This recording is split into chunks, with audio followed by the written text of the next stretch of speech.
صدیق رضی اللہ تعالیٰ عنہ حضور صلی اللہ علیہ وسلم کے ساتھ ہجرت کر کے جا رہے تھے، تو ہجرت کی رات جب حضور نے فرمایا کہ چلو چلو، تو انہوں نے عرض کی نا، حضور نے ارشاد یوں فرمایا کہ مجھے اللہ نے ہجرت کا حکم دے دیا ہے، ہجرت کرنے کا حکم دیا ہے۔ حضرت ابوبکر صدیق رضی اللہ تعالیٰ عنہ فوراً عرض کرتے ہیں یا رسول اللہ، اور میں آپ میرے ساتھ ہیں، آپ میرے ساتھ ہیں۔ خوش ہو گئے اور ارشاد فرمایا، عرض کیا حضور صلی اللہ علیہ وسلم کی خدمت میں کہ یا رسول اللہ، میں نے 2 اونٹنیاں پال رکھی ہیں اسی نیت سے کہ جب اللہ حکم دیں گے تو اللہ کرے گا کہ میرا نصیبہ بھی جا کے کہ میں بھی ساتھ ہوں گا، 1 اونٹنی میری، 1 اونٹنی آپ۔ 2 اونٹنیاں میں نے پہلے ہی پال رکھی، بہت شاندار۔ حضور صلی اللہ علیہ وسلم نے ارشاد فرمایا کہ ابو بکر، اللہ آپ کے مال میں برکت عطا فرمائے، میرا یہ جی چاہتا ہے کہ میں ہجرت کر رہا ہوں، ہجرت کروں اپنے مال کے ساتھ، کسی کے مال کے ساتھ نہیں۔ بڑا فرق پڑتا ہے اس سے، بڑا فرق پڑتا ہے اس سے، کسی کے مال سے ہجرت کرنا نہیں، اپنے مال سے ہجرت کرنا۔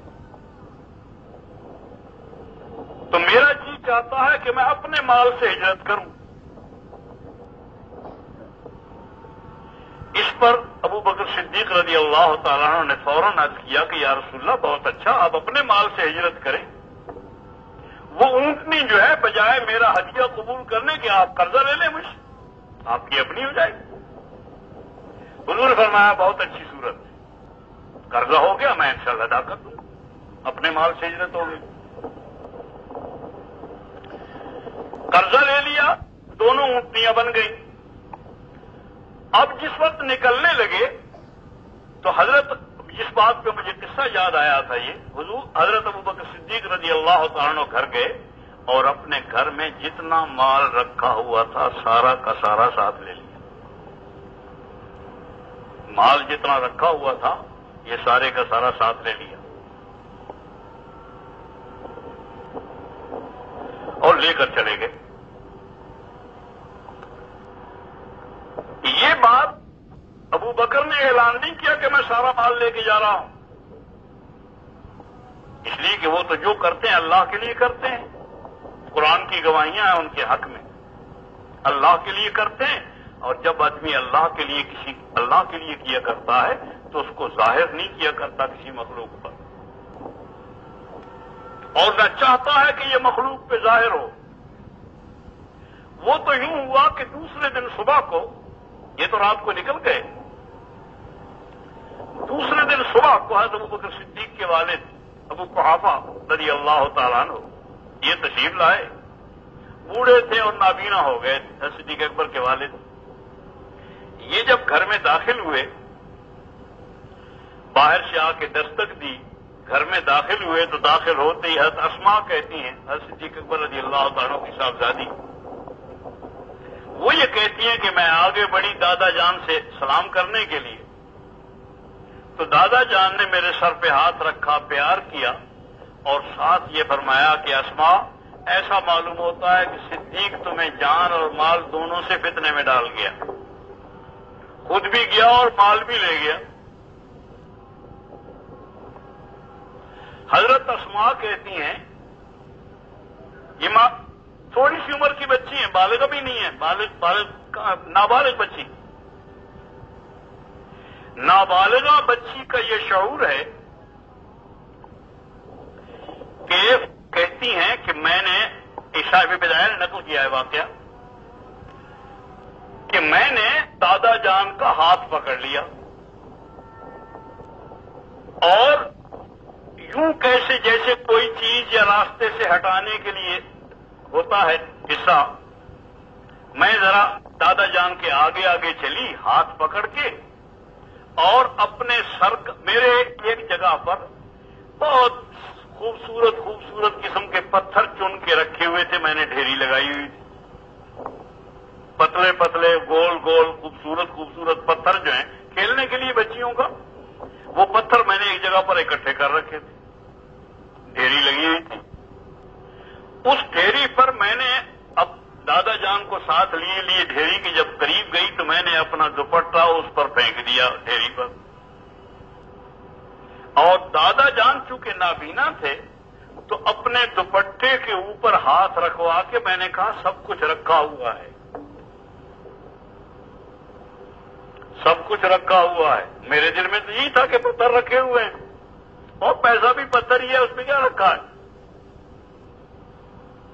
تو میں نے کہا سب کچھ رکھا ہوا, اور واقعی دادا جان نے ذرا سا ہاتھ مارا تو نے کہا ہاں خیر مال سے فتنے میں یہ بال رکھا ہوا ہے. خود چلا گیا, مال تو ہے.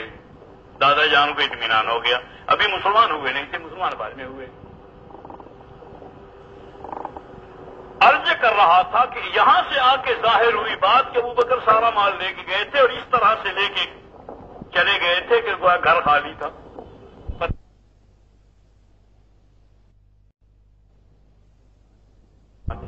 عائشہ جیسی بچیاں یہاں موجود تھیں, اہلیہ موجود ہیں, بچے موجود ہیں, ابا موجود ہیں.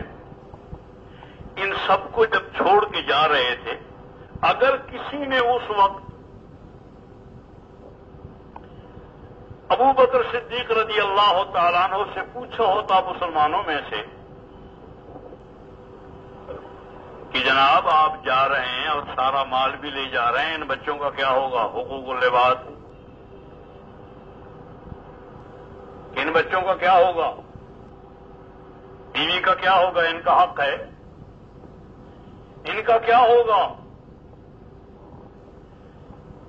تو میری رائے یہ ہے کہ ابوبکر صدیق رضی اللہ تعالیٰ عنہ سے اگر کسی نے سوال کیا ہوتا تو جواب میں وہ یہی کہتے کہ میرے ان بچوں کا وہی ہوگا جو اسی مکے میں ابراہیم کے بچوں کا ہوا تھا, ابراہیم علیہ السلام کے بچوں کا ہوا تھا. جب تک ابراہیم علیہ السلام موجود ہیں سب لوگ یہی کہہ رہے ہیں کہ ابا پالنے والے ہیں. جب ابا اللہ کے حکم سے نکل چلے گئے تو پالنے والا کون, اللہ پالنے والے ہیں. تو ابا اچھا پالتا ہے یا اللہ اچھے پالتے ہیں. اور درمیان میں جب واسطہ اٹھتا ہے تو پھر اللہ اپنی خاص قسم کی تربیتیں فرماتے ہیں.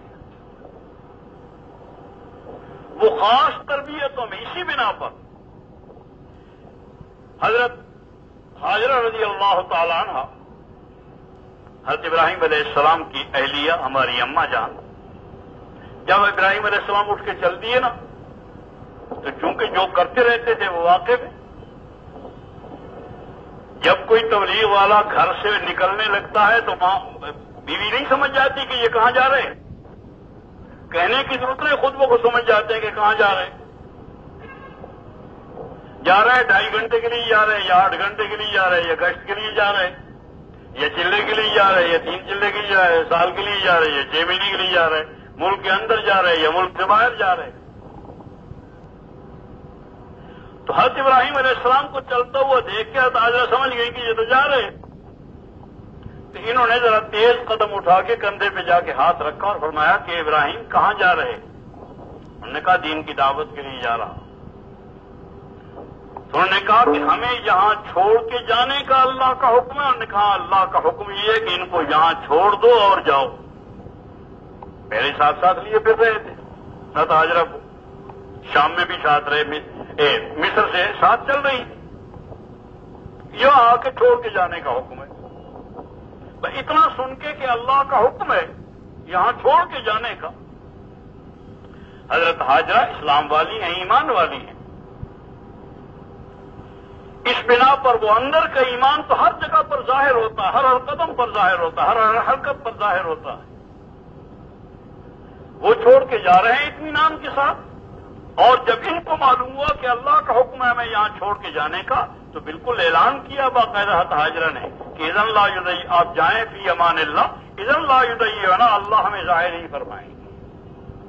جب اللہ نے ہمیں چھوڑ کے جانے کا حکم دیا ہے تو اللہ ہماری حفاظت فرمائے گا ہر طرح سے, اندر کے اعتبار سے بھی, باہر کے اعتبار سے بھی, کھانے کے اعتبار سے, پینے کے اعتبار سے, ہر چیز کے اعتبار سے ہماری حفاظت ہوگی, عذاب برتا ہوگا.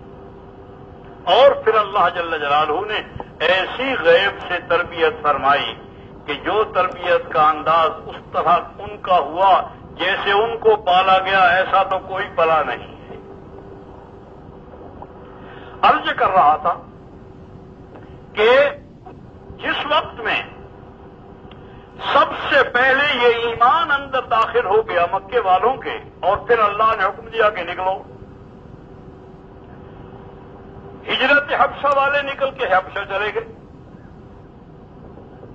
پھر ہجرت کا حکم ملا، جو کبھی 10 گئے، کبھی 20 گئے، کبھی 8 گئے، کبھی 2 گئے، کبھی 8 6 گئے، اس طرح جاتے رہے یہاں تک کہ صدیق اکبر اور حضور صلی اللہ علیہ وسلم بھی چلے گئے۔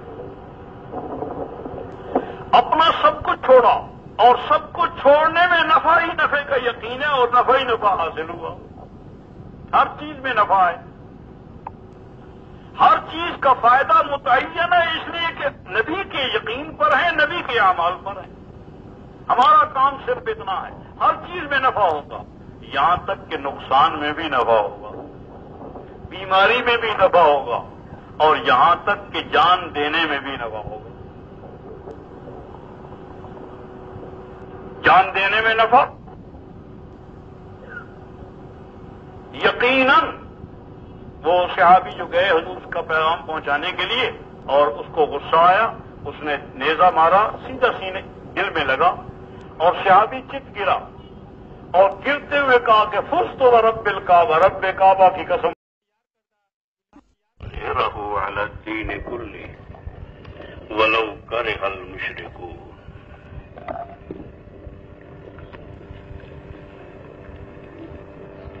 قابل احترام بزرگوں، بھائی اور عزیزوں،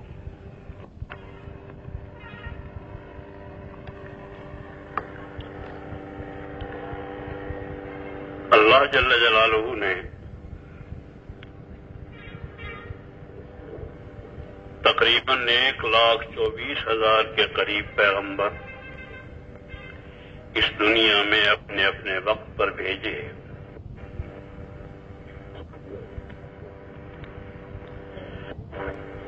ہر نبی کے آنے کے وقت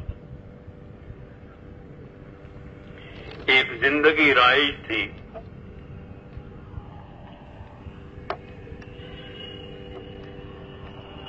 نبی کے آنے پر جو زندگی رائج تھی پہلے سے، اس میں تبدیلی آئی، ایک نئی زندگی رائج ہوئی نبی کے آنے پر۔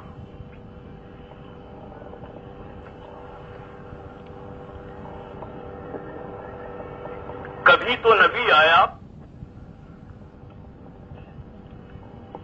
پورے ملک میں، کسی پورے ملک میں جو رائج زندگی تھی وہ تبدیل ہو گئی، نئی زندگی رائج ہو گئی۔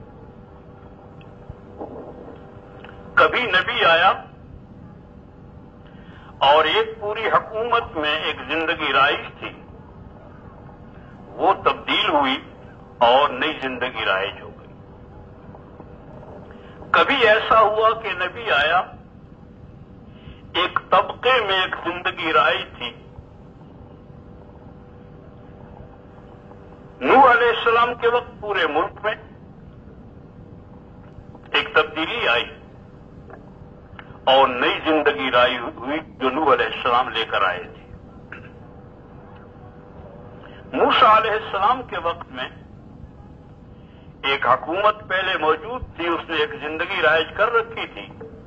موسیٰ علیہ السلام کے آنے پر اللہ نے حکومت کو ہی تبدیل کر دیا اور حکومت کا نظام بھی تبدیل کر دیا۔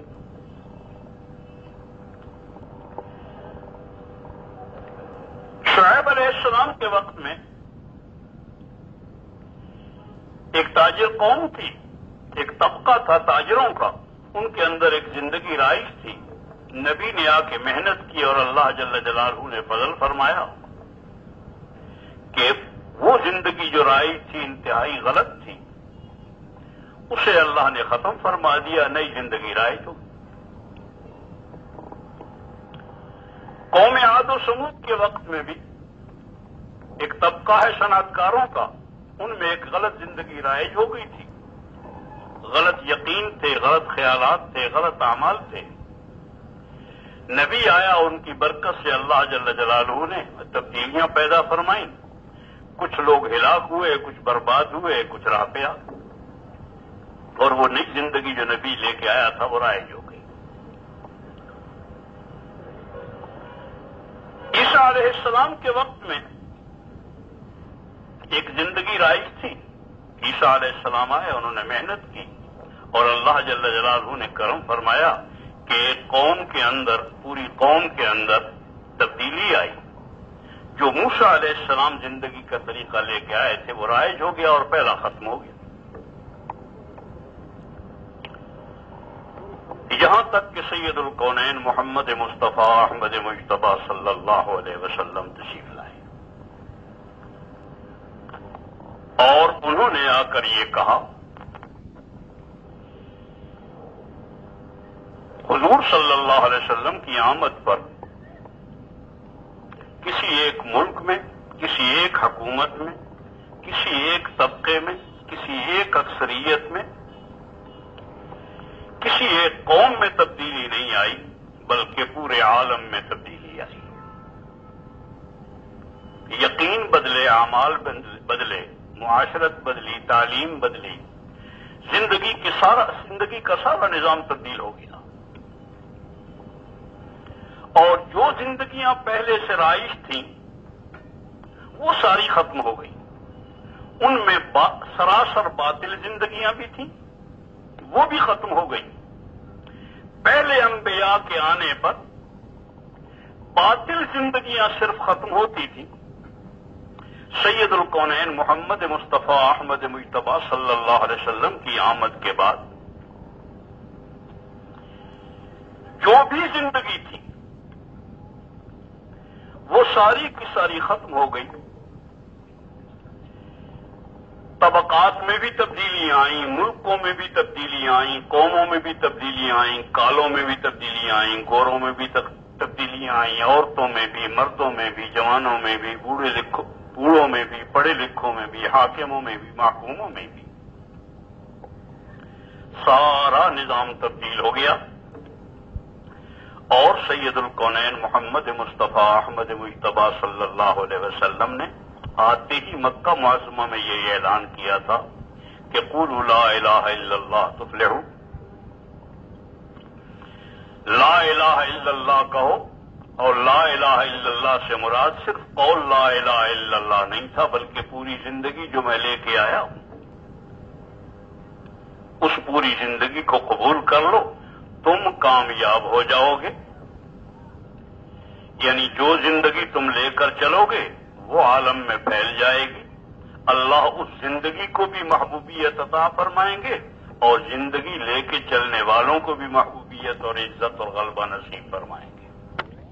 روم کا نظام بھی ختم, فارس کا نظام بھی ختم, ہند کا نظام بھی ختم, چین کا نظام بھی ختم. کسی کا نظام نہیں چلے گا, صرف وہ نظام چلے گا جو محمد الرسول اللہ صلی اللہ علیہ وسلم لے کر آئے. چنانچہ سارے نظام ختم ہوئے اور سید الکونین صلی اللہ علیہ وسلم جو زندگی لے کر آئے تھے وہ زندگی رائج ہوئی. اللہ جل جلالہ نے دلوں کے اندر وہ رائج زندگیاں جتنی تھیں, یہود کی تھیں, نصارہ کی تھیں, دہریت کی تھیں, بے دینی کی تھیں, شرک کی زندگی تھی, اس سب کی اللہ جل جلالہ نے دلوں میں نفرتیں پیدا فرما دی ان زندگیوں سے. اور حضور کی لائی ہوئی ہر چیز کی محبوبیت بھی پیدا فرما دی, مرجعیت بھی پیدا فرما دی, عزت و قوت بھی پیدا فرما دی, اور اس کو باعث نجات سمجھنا بھی دلوں میں پیدا فرما دیا, جس کے نتیجے میں حضور کی ایک ایک چیز پورے عالم میں پھیل گئی اور ان کی ایک ایک چیز دنیا سے ختم ہو گئی. شراب کا پینا ختم ہو گیا, عام دستور تھا, دنیا بھر میں شراب رائج تھی, اللہ جل جلالہ نے اس نظام کو ختم فرما دیا. سودی نظام دنیا بھر میں پھیلا ہوا تھا, شیطان کا ایک جال تھا اور بدترین قسم کا نظام تھا. جیسے اس وقت دنیا پر مسلط ہے, اللہ جل جلالہ سارے سودی نظام کو ختم فرما دیا. اسی طرح سے مظالم تھے, غریبوں پر مظالم تھے, محکوموں پر مظالم تھے, اللہ جل جلالہ نے سب کو آزادیاں نصیب فرمائیں. جیسے کہ ربیع بن عامر نے ایک موقع پر کہا تھا, جب ان سے کسی نے پوچھا کہ تم اس ملک میں کیسے آئے, انہوں نے کہا ہم آئے نہیں ہیں, ہمیں بھیجا گیا ہے, ہمیں بھیجا گیا ہے, ہم مبعوث ہوئے ہیں، آئے نہیں ہیں کسی غرض کے لیے کہ تم یوں ہی سمجھو کہ ہم کہیں سے یوں ہی فارغ بیٹھے تھے اور اٹھ کے آ گئے ہیں. ہم بھیجے گئے ہیں.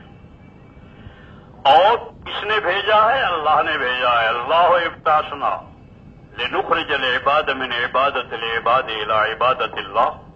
اس وقت انسانوں کی پوجا ہو رہی ہے. ہر بڑا اپنے چھوٹے سے یہ توقع رکھتا ہے کہ میری پوجا کی جائے، میری عبادت کی جائے. لوگوں کو بندوں کی عبادت سے نکال کر اللہ کی عبادت پہ لانے کے لیے آئے ہوئے ہیں. مخلوق کی عبادت اب نہیں ہوگی، اب صرف خالق کی عبادت ہوگی. مخلوق سے کوئی نہیں مانگے گا، اب صرف خالق سے مانگنے والے آ گئے ہیں. کسی مخلوق کو دینے والا نہیں سمجھا جائے گا، کوئی مخلوق دینے والی نہیں ہے. نظام تبدیل ہو گیا ہے سارے کا سارا، اور اللہ جل جلالہ نے واقعی نظام کو تبدیل فرمایا.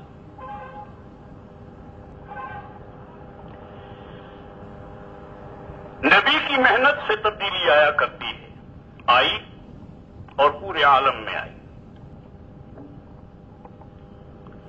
تبدیلی کی بنیاد یہ تھی، کیسے آئی، کیا ہوا، کیا محنت ہوئی.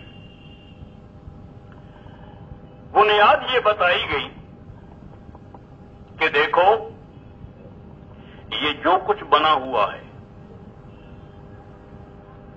یہ جو کچھ بنا ہوا ہے اس کے اندر جو تاثیریں ہیں اس سے قطعاً انکار نہیں ہے، وہ تو حقیقت ہے.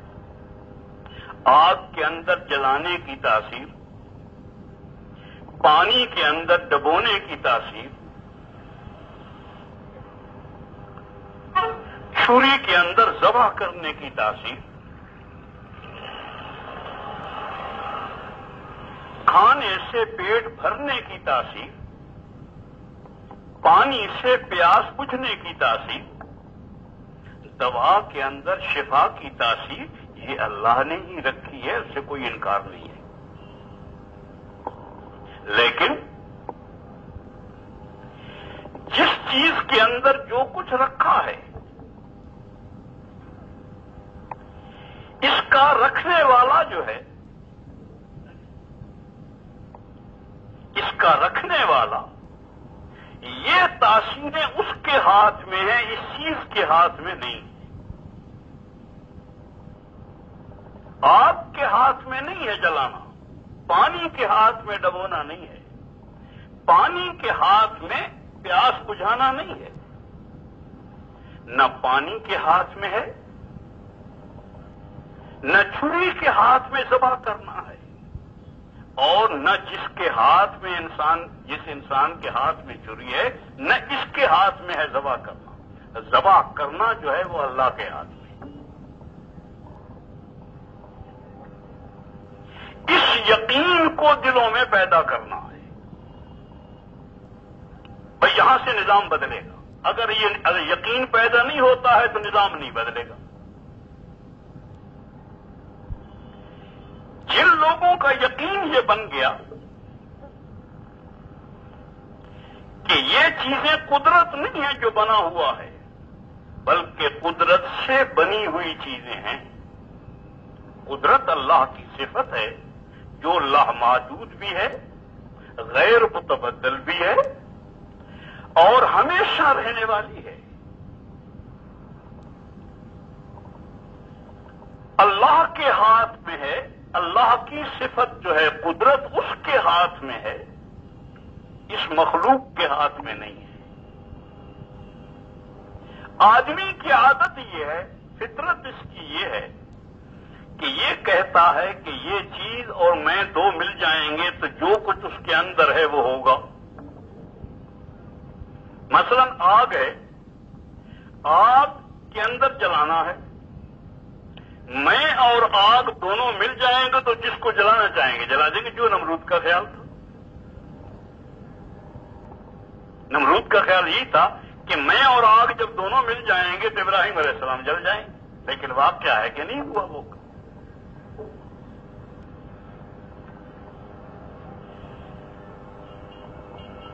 پانی ڈبونے کی تاثیر رکھتا ہے، فرعون یہ سمجھتا ہے کہ میں اور پانی دونوں مل جائیں گے تو دشمن ڈوب جائیں گے، لیکن دشمن کو پانی بھی نہیں ڈبو سکا، فرعون بھی نہیں ڈبو سکا، فرعون اور پانی دونوں نہیں ڈبو سکے۔ جب اللہ نے چاہا تو پانی والا اسی پانی میں خود ڈوب گیا، وَأَغْرَقْنَا آلَ فِرْعَوْنَ وَأَنْتُمْ تَنظُرُونَ۔ کسی چیز سے کچھ ہوگا اس وقت جو اللہ چاہے گا وہ ہوگا، اس وقت ہوگا جب اللہ چاہیں گے، اور وہ ہوگا جو اللہ چاہے گا، وہ نہیں ہوگا جو انسان چاہے گا۔ انسان یہ کہتا ہے کہ جو میں چاہوں گا وہ ہوگا آگ سے، وہ ہوگا پانی سے، وہ ہوگا ہوا سے، وہ ہوگا فوج سے، وہ ہوگا اسلحہ سے، وہ ہوگا مال سے، وہ ہوگا مکان سے۔ اللہ کہتے ہیں کہ یہ غلط۔ ہر نبی نے آ کر یہ کہا، اور محمد الرسول اللہ صلی اللہ علیہ وسلم نے بھی یہی آ کر کہا کہ یہ متعین نہیں ہے۔ مکان سے وہ ہوگا جو اللہ چاہیں گے۔ اگر مکان سے اللہ چاہے گا کہ تمہاری حفاظت ہو تو حفاظت ہوگی، اور اگر اللہ چاہیں گے کہ یہ مکان بمائے اہل و عیال کی ہلاکت کا سامان ہو تو ہلاکت کا سامان بن جائے۔ زمین سے اللہ جل جلالہ اگر چاہیں گے تو ہماری زندگی بنے گی زمین کے اندر کی چیزوں سے، نکلنے والی چیزوں سے، اور زندگی بنتی جب اللہ چاہتے ہیں۔ اور اگر اللہ چاہیں گے تو اسی زمین میں زلزلہ آئے گا اور انسانیت دھس جائے گی، ہلاکت کا سامان بن جائے گا۔ ہر چیز میں نفع بھی ہے، نقصان بھی ہے۔ اس سے نفع پہنچے گا یا نقصان پہنچے گا یہ کس کے ہاتھ میں ہے؟ اکیلے اللہ کے ہاتھ میں۔ نہ کسی حاکم کے ہاتھ میں ہے، نہ کسی وزیر اعظم کے ہاتھ میں ہے، نہ کسی صدر کے ہاتھ میں ہے، نہ امریکہ کے ہاتھ میں ہے، نہ روس کے ہاتھ میں ہے۔ کسی کے ہاتھ میں کچھ نہیں ہے۔ جو کچھ بنا ہوا ہے، چاہے ان کے ہاتھوں کا بنا ہوا ہے اور چاہے زمین سے نکلا ہوا ہے، براہ راست جو اللہ کا بنایا ہوا ہے، سورج ہے، چاند ہے، ستارے ہیں، ہوائیں ہیں، پانی ہے، زمین ہے، اس سے وہ ہوگا جو اللہ چاہیں گے، اس سے وہ ہوگا جو اللہ چاہیں گے۔ اور جو ان کے ہاتھوں کا بنایا ہوا ہے، جو روس نے بنا رکھا ہے، جو امریکہ نے بنا رکھا ہے، جو چین نے بنا رکھا ہے، جو کسی نے بنا رکھا ہے، جہاں کہیں بنا ہوا ہے، اس سے بھی اللہ کی قسم وہی ہوگا جو اللہ چاہیں گے، وہ نہیں ہوگا جو وہ چاہتے ہیں، بلکہ وہ ہوگا جو اللہ چاہیں گے۔ اگر اللہ نے کسی وقت ارادہ فرما لیا کہ وہ جو کچھ انہوں نے بنا رکھا ہے وہ وہیں پھٹ جائے تو وہیں پھٹ کے جتنے بنانے والے ہیں وہ انہی کے لیے کافی ہو رہے ہیں۔ یہ نہیں کہ جس کے لیے بنا رکھا ہے ان پر جا کے گرے گا، ہے اللہ کے ارادے پر، اللہ پر موقوف ہے۔ اس کے اندر اس سے جو بنانے والے ہیں اس ملک کو نفع پہنچے گا یا ہلاکت کا سامان ہوگا، یہ اللہ جانتے ہیں، اللہ کے ہاتھ میں۔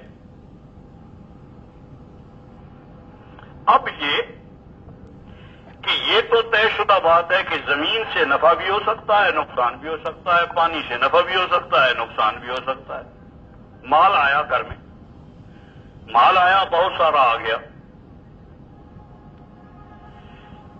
اب اس مال سے زندگی بنے گی یا قتل کا سامان بنے گا یہ مال؟ دونوں احتمال باقی۔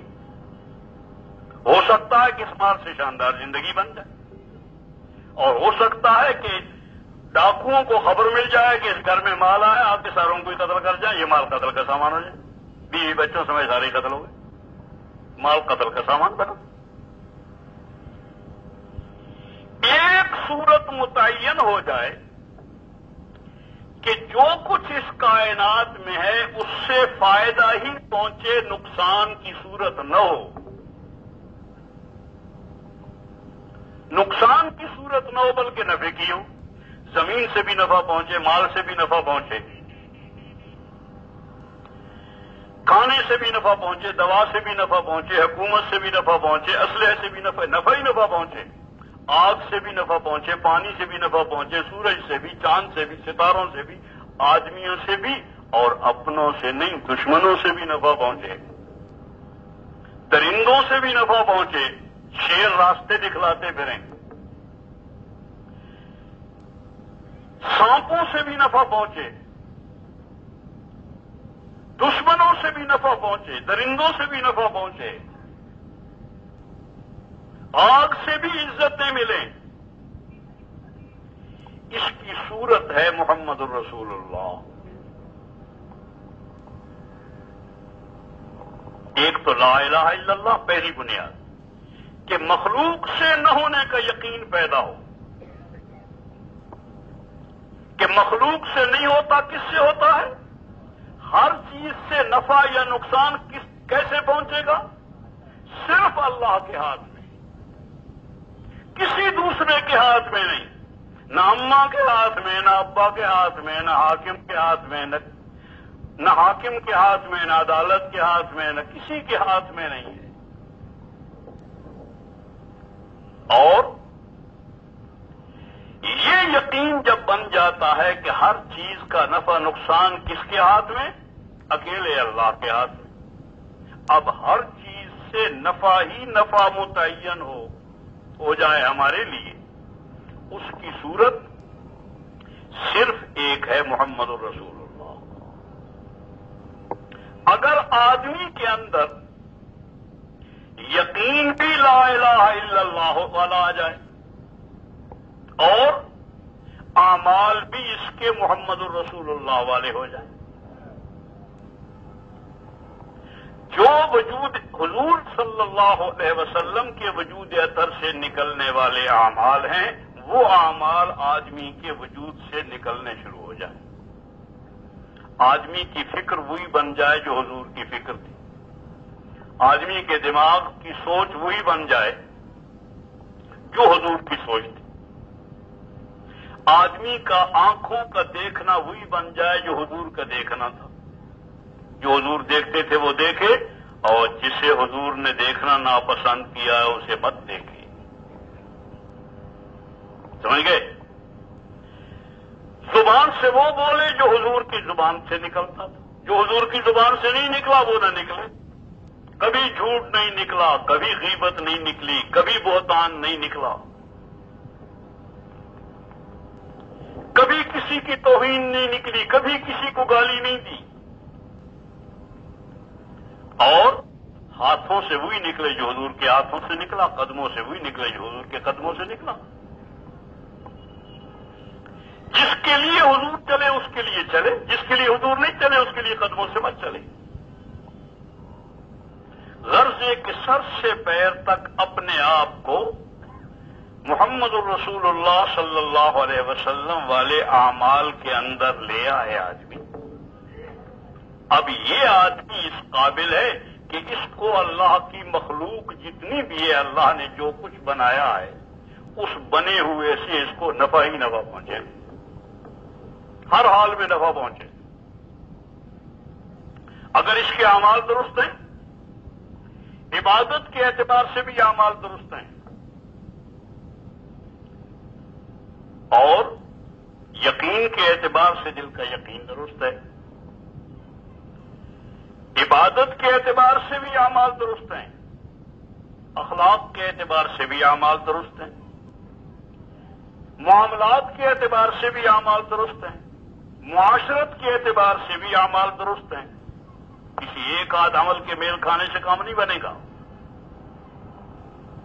ہر چیز کے اعتبار سے اس کے اعمال درست ہیں، معاشرت بھی حضور والی ہے، اخلاق بھی حضور والے ہیں، عبادت بھی حضور والی ہے، معاملات بھی حضور والے ہیں، سوچ بھی انہی والی ہے، مقصد حیات بھی وہی ہے، دن بھی انہی کی طرح سے گزرتا ہے، رات بھی انہی کی طرح سے گزرتا ہے، کمانا بھی انہی کی طریقہ سے ہے، خرچ بھی انہی کے طریقہ سے ہے، یہاں تک کہ پہننا، کھانا اور حجامت بنانا بھی انہی کے طریقہ کے مطابق ہے۔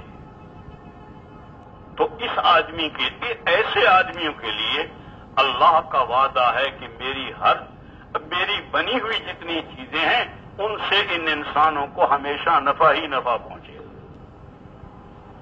اور نہ صرف یہ کہ یہاں نفع پہنچے گا، یہاں بھی نفع پہنچے گا اور موت کے بعد بھی نفع پہنچے گا۔ حکومت مل گئی، حکومت سے فائدہ پہنچے گا یا ذلیل ہوں گے، یہ اللہ کے ہاتھ میں۔ عزت ملے گی یا ذلت ملے گی، یہ کس کے ہاتھ میں ہے؟ اکیلے اللہ کے۔ یہ نہیں کہ حکومت مل جائے گی تو عزت ہی ملے گی۔ ذلیل ترین سارے ملک کے افراد سے ذلیل ترین آدمی وہی بن جائے جو ملک کا سب سے بڑا حاکم ہو، یہ بھی ہو سکتا۔ اور سب سے بڑا عزت والا اللہ بنا دے اسے، یہ بھی اللہ کے ہاتھ میں ہے کہ نہیں؟ اور یہ ہم تاریخ ہے، قرآن مجید نے اس کو بیان کیا ہے۔ یہ جو کچھ میں کہہ رہا ہوں قرآن کے انداز کی بات، جس پر وہ زور دیتا ہے، جو راستہ بتاتا ہے سیدھا سیدھا اور بہت آسان کہ دیکھو حکومت فرعون کے پاس بھی ہے، حکومت نمرود کے پاس بھی ہے، تو فرعون کو اور نمرود کو عزت ملی یا ذلت ملی؟ ذلت ملی، اور ایسی ذلت ملی کہ یہ دونوں لفظ گالی بن گئے ہیں۔ کسی چوڑے چمار کو بھی فرعون کہو تو وہ کہتا ہے تو نے مجھے گالی دی، تجھے اتنا بڑا بادشاہ کہا ہے یار، نہیں تجھے میں گالی دی، وہ اپنی توہین سمجھتا ہے کہ مجھے فرعون کہا ہے، گالی دی ہے میں۔ نمرود کہو تو چڑھتا ہے۔ اللہ نے ایسا ذلیل کیا ہے باوجود حکومت کے، اور حکومت ملی ہے سلیمان علیہ السلام کو بھی، عزتیں ملی ہیں یا نہیں؟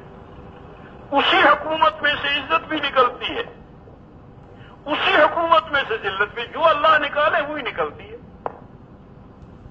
کیوں ہوا یہ فرق؟ کیوں ہوا؟ اس لیے کہ فرعون کا اور نمرود کا یقین بھی غلط ہے، اعمال بھی غلط ہے۔ ان کے لیے یہی حکومت ذلت کا سامان ہے، سلیمان علیہ السلام کا یقین ٹھیک ہے، اعمال ٹھیک ہے، اللہ نے اسی حکومت کو ان کے لیے عزت کا سامان بنا دیا۔ یوسف علیہ السلام کو بھی وزارت ملی، حامان کو بھی وزارت ملی، حامان کو اسی وزارت میں ذلت ملی ہے، اس لیے کہ اس کا یقین بھی ٹھیک نہیں، اعمال بھی ٹھیک نہیں۔ یوسف علیہ السلام کا یقین بھی ٹھیک ہے، اعمال بھی ٹھیک ہے، علم بھی ٹھیک ہے، اللہ جل جلالہ نے اسی میں ان کو عزتیں عطا فرمائی۔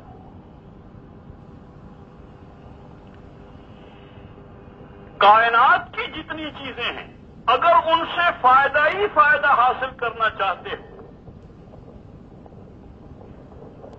اور ہر طرح کا فائدہ، یہاں کا فائدہ بھی اور وہاں کا فائدہ بھی، پوری زندگی جتنی تمہاری لمبی ہے، اتنی سی زندگی کی بات نہیں ہے، جتنی زندگی کو سامنے رکھ کے چل رہے ہو اتنی زندگی کی بات نہیں ہے، یہ اور انتہائی نادانی کی بات ہے کہ آدمی صرف یہاں کی زندگی کو سامنے رکھ کے چلے، بالکل غلط۔ دیکھو اصل مسئلہ مستقبل کا ہوتا ہے، سارے جتنے بھی ہیں، جو بھی سمجھدار آدمی ہوتا ہے، کوئی جس کے سر میں بھیجا ہوتا ہے، کچھ نہ کچھ اللہ نے صحیح کوئی فکر دی ہوئی ہوتی ہے، سوچ دی ہوئی ہوتی ہے، وہ کہتا ہے کہ مستقبل کی فکر کرو، مستقبل کی فکر کرو، حال تو جیسا کیسا گزر جائے گا، مستقبل کی فکر ہو، بچوں کے مستقبل کی فکر، چھوٹوں کے مستقبل کی فکر، جتنے بھی سمجھدار ہوتے ہیں لوگ، اپنے بھی مستقبل کی فکر، دوسروں کے بھی مستقبل کی فکر ہوتی ہے۔ اور مستقبل بھی اصل میں کوئی زمانہ ہے، حال تو کوئی زمانہ نہیں ہے۔ حال جو ہے یہ بیچارہ تو ایسا بے حال ہے، حال جو ہے ایک ہا ہے، ایک الف ہے اور ایک لام ہے، بس حال کہا اور حال ختم، اتنا ہی ہے نا حال، اس سے آگے مستقبل ہے، اتنا ہی ہے ہمارا موت تک کا وقت، اور اصل زندگی تو آگے ہے، ہمیشہ ہمیشہ کی، اربوں نہیں کھربوں سال، اور سال بھی وہ اللہ جل جلالہ کے شایان نشان، یہاں والے سال نہیں چھوٹے چھوٹے جو 12 مہینے میں نکل جاتے ہیں، وہاں کے سال اللہ کے شایان نشان ہوں گے، اور وہاں کے دن بھی اللہ کے شایان نشان ہوں گے، وہاں کی ہر چیز اللہ کے شایان نشان ہوں گے، ہم خود بھی اللہ کے شایان نشان ہوں گے انشاءاللہ العزیز۔ آدمی خود جو ہے وہ بھی اللہ کے شایان نشان ہوگا، یہ اللہ کا نائب اور خلیفہ ہے، اس کی نگاہیں بھی اللہ کے شایان نشان ہوں گی، اس کی دماغی صلاحیتیں بھی اللہ جل جلالہ کے شایان نشان ہوں گی، اس کے اندر کی طاقتیں یہ بھی اللہ کے شایان نشان ہوں گے، ہر طرح کی طاقتیں، ایک قدم یہاں رکھے گا اور دوسرا قدم حضور کے گھر رکھے گا، اتنی لمبی طاقتیں ہوں گی، جہاں پہنچنا چاہے گا وہ بالکل کن فیکونی بن جائے گا، جہاں چاہے گا جو چاہے گا ہوگا، اور بالکل بلا تاخیر ہوگا، بالکل بلا تاخیر ہوگا۔ عرض کر رہا تھا کہ اللہ جل جلالہ کہ جو پوری زندگی ہمیں عطا فرمائی ہے، جو خربوں سال ہے، اور اس کی کوئی انتہا نہیں ہے، خرب ورب کچھ نہیں، تعداد تو کوئی ہو ہی نہیں سکتی، اس لیے کہ 12 ایک جگہ پر ختم ہو جاتی ہے تعداد، نہ ختم ہونے والی زندگی ہے اللہ نے ہمیں دی ہے، کسی مخلوق کی نہ ختم ہونے والی زندگی نہیں ہے، بھائی ایک اللہ ہے اور ایک بندہ ہے، یہ نہ ختم ہونے والے ہیں۔ وہ ایک روایت موجود ہے کہ جس وقت تمام انسان ختم ہو جائیں گے سورہ اسرافیل کے بعد، اور تمام انسان نہیں، جتنے ذی روح ہوں گے سارے ہی ختم ہو جائیں گے، کوئی چیز باقی نہیں رہے گی، اور ذی روح بھی نہیں، وہ کوئی وجود میں رہنے والی چیزیں وہ بھی ساری ختم ہو جائیں گی۔ تو اللہ جل جلالہ اسرائیل علیہ السلام کو بلائیں گے اور فرمائیں گے کہ یہ بتا کہ باقی کون کون ہے، تو وہ جواب میں کہیں گے کہ الہی باقی ہیں ایک تو عرش کے اٹھانے والے فرشتے، اور ایک ہیں ہم چار، یعنی اسرائیل، جبرائیل، میکائیل اور اسرافیل، یہ ہم چار بڑے فرشتے ہیں، یہ ہم موجود ہیں، اور عرش کو اٹھانے والے یہ بڑے فرشتے موجود ہیں، اور آپ ہیں۔ تو اللہ جل جلالہ فرمائیں گے اچھا جاؤ، ان تینوں ساتھیوں کو جو فرشتے ہیں نا تمہارے بڑے، جبریل اور میکائیل، اسرافیل، ان تینوں کی روح قبض کر لو، اور جتنے عرش کے اٹھانے والے فرشتے ہیں ان کی بھی روح قبض کر لو، ان کا بھی انتقال ہو جائے گا۔ ان کے انتقال کے بعد اللہ جل جلالہ پھر پوچھیں گے کہ اسرائیل اب کون کون باہر نکال، اللہ تو باقی ہے اور میں باقی، صرف 2 باقی ہے، باقی کچھ نہیں ہے کہیں۔ تو اللہ جل جلالہ فرمائیں گے کہ تو بھی چلا جا، اور وہ اسی وقت اس کا انتقال ہو جائے گا کہ تو بھی مر جا، وہ بھی مر گیا۔ اب کون باقی ہے؟ صرف اللہ کی ذات، صرف اللہ باقی، کوئی باقی نہیں ہے مخلوق۔ عرض کر رہا تھا کہ ایک وقت آئے گا کہ کوئی مخلوق بھی باقی نہیں رہے گی، اس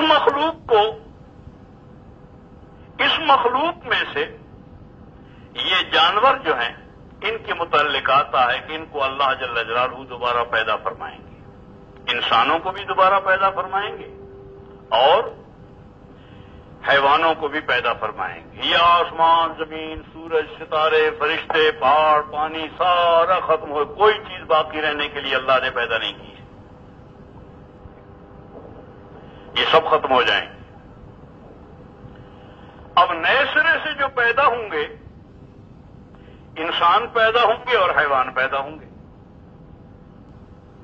حیوانوں کو اللہ جل جلالہ پیدا کر کے جس حیوان نے دوسرے حیوان کو کوئی اذیت پہنچائی ہوگی،